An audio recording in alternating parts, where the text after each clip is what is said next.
You guys ever been on a Grateful Dead trip? Yeah. Maybe not, but you're gonna come today and you're gonna at least understand what it is that makes this band so quintessentially American, so quintessentially Liberty.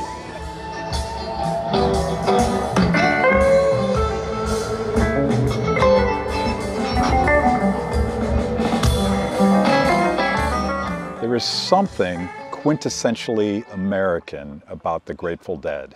And when I say that, I'm not just talking about the band that's been around since the early 1960s. I'm talking about this amazing community that has followed the band and built this brand that we all know as the Grateful Dead now for many decades and many generations. Children and even grandchildren show up at shows that is handed down from generation to generation. Now, what makes it so special? What makes the Grateful Dead so quintessentially American? First of all, there aren't very many rules. There's, as the song goes, it's got no signs, no dividing lines, and very few rules to guide. But of course, within the no-rule setting, there's plenty of rules. If you go to the Grateful Dead parking lot scene, Shakedown Street, which is a spontaneously emergent market where people sell things, they develop crafts, they barter, they trade, and most importantly, they protect each other. They respect property rights and they respect the brand of the community in a way that I haven't seen at very many other concerts. So it's more than just music. It's more than just people hanging out and getting high. There's a little bit of that going on, of course, but there's some other reason why this band now sustains all these years later. Think about it, Jerry Garcia, who was the sort of center of gravity of the entire Grateful Dead enterprise, he died in 1995. And yet here we are in 2019, and they are going strong. They're going stronger than ever. There has to be a reason for that. In a word, that reason is community. That reason is the power of people getting together in voluntary association and cooperating and thriving and dancing and having fun. That is essentially the American dream to me.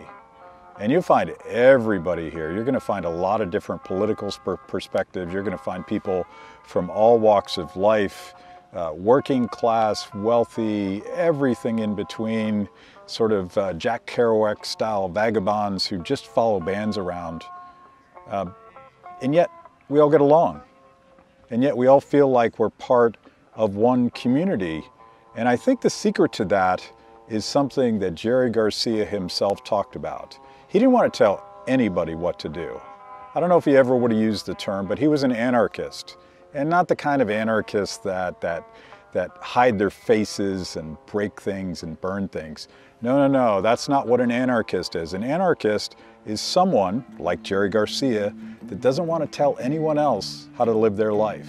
So what is the Grateful Dead's music? It's virtually indescribable unless you've heard it, and you really need to hear it live if you want to understand what's going on, because it's a mashup of bluegrass and acid rock and country music and the blues, and importantly, jazz in the style of John Coltrane and Miles Davis.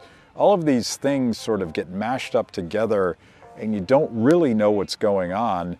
And part of that was again Jerry Garcia's philosophy. He didn't like rules. He liked things to happen and emerge spontaneously. I don't know if he ever read Hayek, but I feel like there's a little bit of Hayek in Jerry Garcia. But maybe he got it from John Coltrane, because if you think about the structure of a Grateful Dead song, there's a basic frame of the song, and you'll recognize that every time they play it.